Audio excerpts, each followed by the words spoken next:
시민의 삶을 한층 편안하게 해야 할 행정이 되려 그 반대가 된 실태를 연속 보도하고 있습니다. 부천 원도심의 한 도로는 시민들의 보행 여건이 열악해지면서 민원이 지속적으로 발생하고 있습니다. 불편을 느끼는 사람은 점점 많아지는데 해결은 어렵기만 합니다.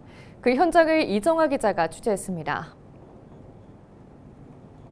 부천 원미구청 인근의 좁은 일방통행 도로. 노상주차장과 통행차로 보행로인 인도를 합해 전체 폭 8m 정도입니다. 문제는 인도가 중간에 끊겨 길을 걷던 사람들이 차도로 내려갑니다.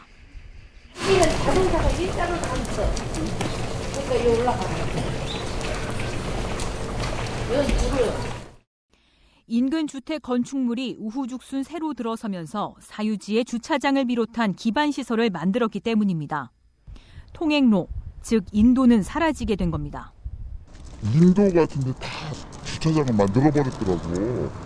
그래서 나는 이해가 안 가는 거야. 그렇게 해도 되는 건가? 민원은 넣어보셨어요? 아니 넣어야 소용없다니까 여기서는. 길 따라 곳곳이 모두 비슷한 모습입니다. 보이는 것처럼 이렇게 인도가 끊겨 있어 어쩔 수 없이 차도로 내려갈 수밖에 없는데요.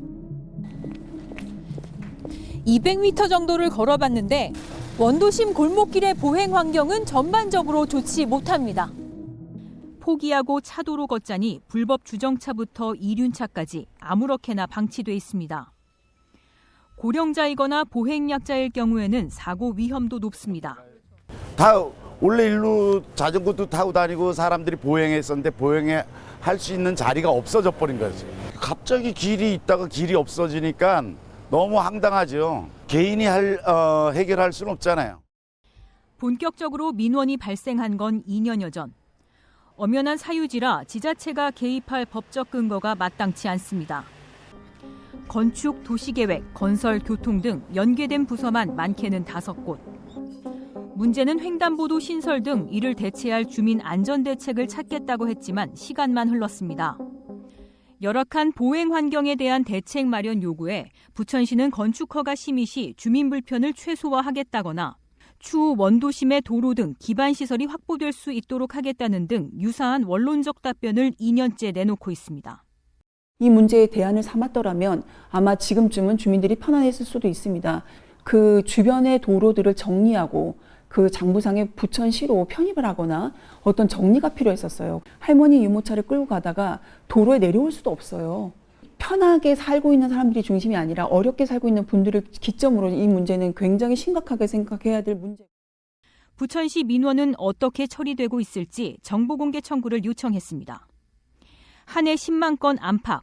지난 3년 동안 부천시에 접수된 법정 민원의 처리율은 해마다 100%에 가깝습니다. 또 고충 위주의 국민신문고 빅데이터를 보니 부천시에는 매년 교통과 도로, 행정 등 여러 분야에서 10만 건이 넘는 불편사항이 다수 접수됩니다.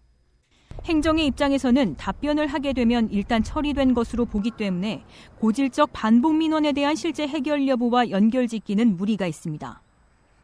민원 들어오는 거는 다 100% 처리를 하기 때문에 100% 처리를 한다는 게 이게 상식적으로 조금 이해가 잘 안 돼서 민원이 요구한 사항을 이렇게 해결해준다거나 이거나 법적이나 뭐 불가능해서 불가하다는 이렇게 답변이 나가는데 그거를 따로 분류를 하지 않습니다.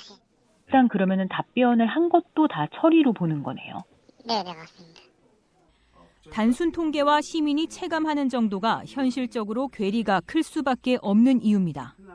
원도심 지역은 이게 자연 발생적으로 도시가 구성되다 보니까 다양한 주차 문제라든가 지역 그 인프라 관련된 민원들이 상당히 많이 발생되는 것이 사실입니다. 담당 공무원들이 그것들을 노력해서 해결하고 있다는 효능감을 줘야 될 것 같습니다. 내가 이런 민원을 제기했을 때 저들이 관심을 갖고 있구나. 그걸 해결해 주려고 노력하고나 있다는 것을 좀 투명하게 보는. 주민들의 불편에서 시작된 고질적 민원이 더딘 행정 절차에 갇혀 장기간 해결되지 못한 채 민원 사각지대로 남아 있습니다. 헬로티비 뉴스 이정아입니다.